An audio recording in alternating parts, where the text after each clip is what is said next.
Good evening, everybody. It's Lorraine Alternative Homesteading on September 18, 2024. Well, I finally spoke with technical support at Apple iPhone, and I'm so pleased that I did because he spent a lot of time with me walking me through my phone on what to do to clear up the space. And basically, what I had to do is delete the two apps that were taking up the most space and then reinstall them. And those apps were TikTok and YouTube. And it's not that the apps themselves take up that much space, it's that everything that is associated with it. Every time I respond to a comment, every time I download something, every time I upload something, it's sort of like a huge cache that was taking up gigabytes of space on my phone.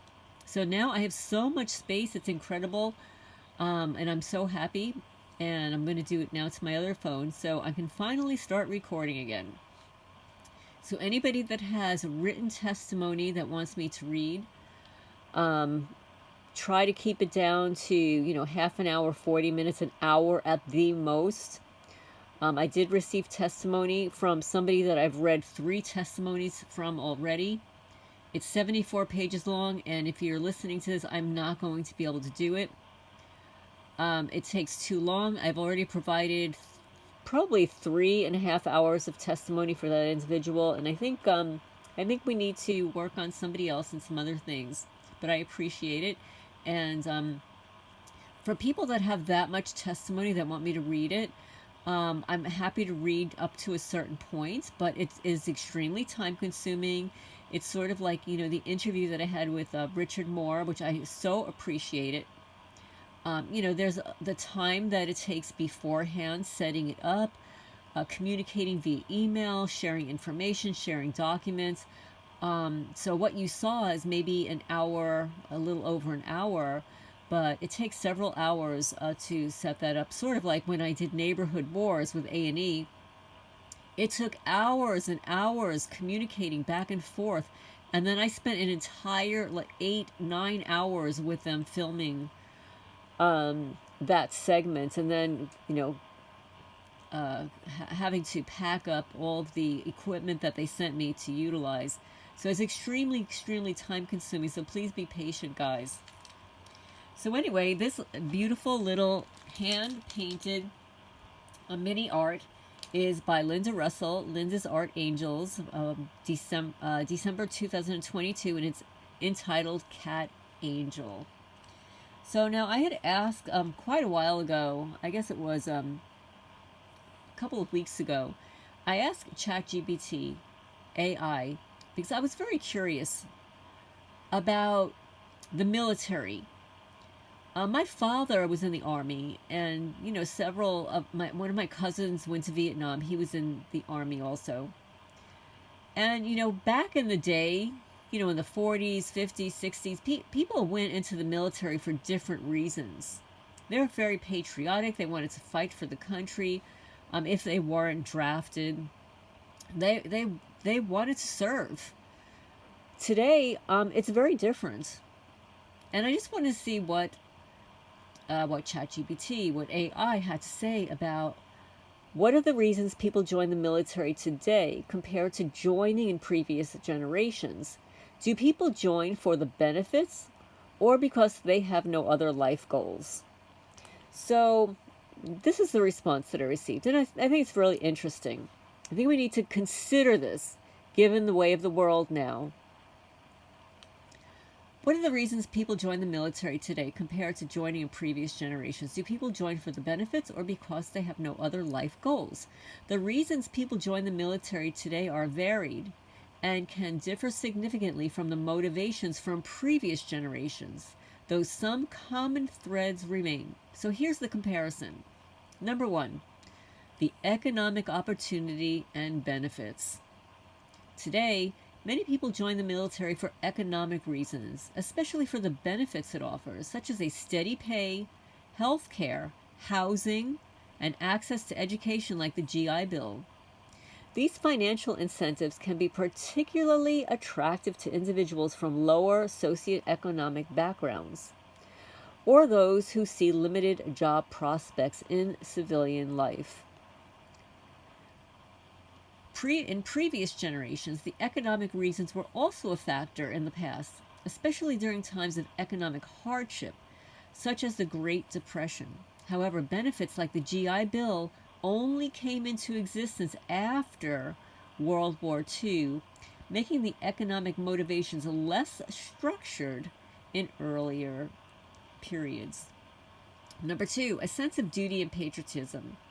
Today, some people still join out of a sense of duty, patriotism, or a desire to serve the country, though this reason is less universally emphasized than it may have been in the past.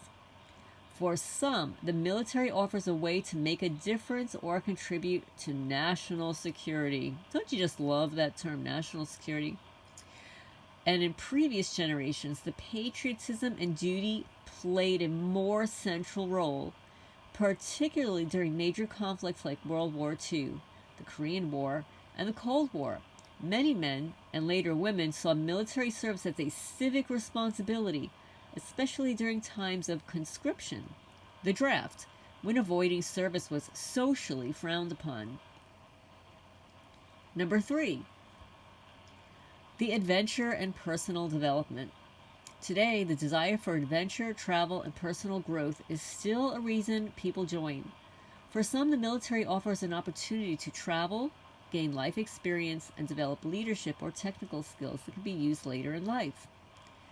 In previous generations, similarly, earlier generations often saw the military as a chance to see the world and gain skills. However, in times of war, the quote-unquote adventure aspect was often overshadowed by the realities of combat. Number 4, a lack of other opportunities and a lack of other options. Today, for some, the military is seen as a way out of limited opportunities.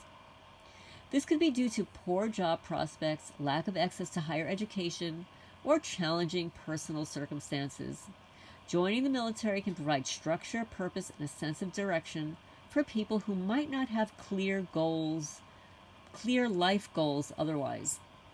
In previous generations, this was also a factor in earlier eras, especially during economic downturns. However, the lack of other options was more pronounced during periods of conscription, where young men were often compelled to serve regardless of personal goals. Then, of course, number 5 is the family tradition. Today, many individuals join because of a family tradition of military service, seeing it as a way to honor that legacy. The military is sometimes seen as a way of life passed down through generations. And in previous generations, this has been a constant motivator throughout history. However, in previous generations, family tradition combined with a more collective societal expectation for service, especially during periods of national conflict. And number 6, career advancement. Today, for some, the military is seen as a stepping stone to career advancement, both within the armed forces and later in civilian life. The military offers technical training and leadership experience that can be valuable in a variety of professions. In previous generations, this was often the case as well, though career options were more limited, particularly for enlisted personnel.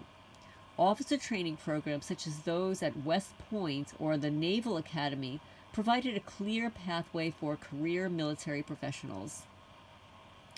Then there are the cultural differences between generations. In earlier generations, especially during large-scale wars like World War II, service was often seen as a moral duty, and military service was deeply intertwined with national identity. Today, joining the military may be seen more as a career option or a means to achieve specific personal or financial goals with a less pressure from societal expectations compared to the past. While some join due to a lack of other life goals, many see the military as a path to self-improvement, financial stability, and a way to contribute to something larger than themselves. So I thought that was really interesting because I I was scrolling through some military videos on TikTok. There was actually an interviewer there, and they were interviewing military folks and asking them, why did you join? And I have to tell you, it was like deeply disturbing. Listening to these young guys saying, I had nothing else to do, for the benefits, for the money, because, you know, they just seem so nonchalant about it. That they just join because they have nothing else to do. They get free meals. You know, it's like going to prison. um, I thought it was really interesting and disturbing, too, because the of the people interviewed, none said that they wanted to serve the country, protect the country. So I thought that was really interesting. And given what is happening in the world today, also distressing. And we all know that the military does not serve the common folk. Everybody would like to think that the military is there for us. The military is an arm of the shadow government, of the higher ups. And whatever they're told to do, whether it is illegal or illegal, moral or unethical or amoral, they will do what they're told to do. So anyway, I look forward to your questions and comments down below. And if any of your family members have joined the military, what were the reasons that they joined? How long did they join? You know, what branch? You know, the Army, the Navy, the Marines, etc. And I look forward to your comments on whether or not you feel that the military today is suitable to protect us during war. And I don't mean the war against the domestic people that they're declaring terrorists, like everybody that's on the watch list, like you and I.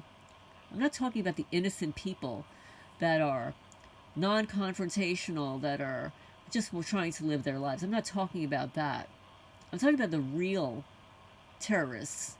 You know, like what's going on overseas, the invaders here in Springfield and Aurora and other parts of the country. Do you feel that they will be effective in combating those terror threats? And also, if anybody knows the definition, you know, they throw around the term terror threat, terrorist threats, etc. How exactly is it defined? What is the criteria to be labeled that? Is it starting a war? Is it dropping a bomb? Please define what these people that throw the words around, define it, how they define it. But anyway, look forward to comments down below. Please hit the thumbs up. It helps the channel grow, get the message out there. And I'm so glad that I've freed up space on my phone. And just to tell you that the way it was done is that we had to delete the largest apps, and the largest apps were TikTok and YouTube. We had to delete them, and then I had to download the updates for my phone, which weren't able to download before, the security updates and stuff. And then all I had to do was reinstall it, and all of my information came back again, minus all the cached downloaded stuff, all the, you know, the messages, the notifications and stuff like that, which take up a lot of space. And also I wanted to mention, and I've already discussed this with one individual, if you're going to mention my channel or mention me, you can do it on 1 or 2 videos if it pertains directly to me, or if you are mentioning my name or my channel. But please do not do it for all of the videos that you post. It's actually very annoying. It takes up space. It gives me alerts that I don't need. Especially if I'm already subscribed to the channel. If I'm already subscribed to the channel, I'm already receiving alerts when a video is posted. Okay, so just wanted to make that clear. But anyway, hope everybody's having a good night, and I will talk to you soon.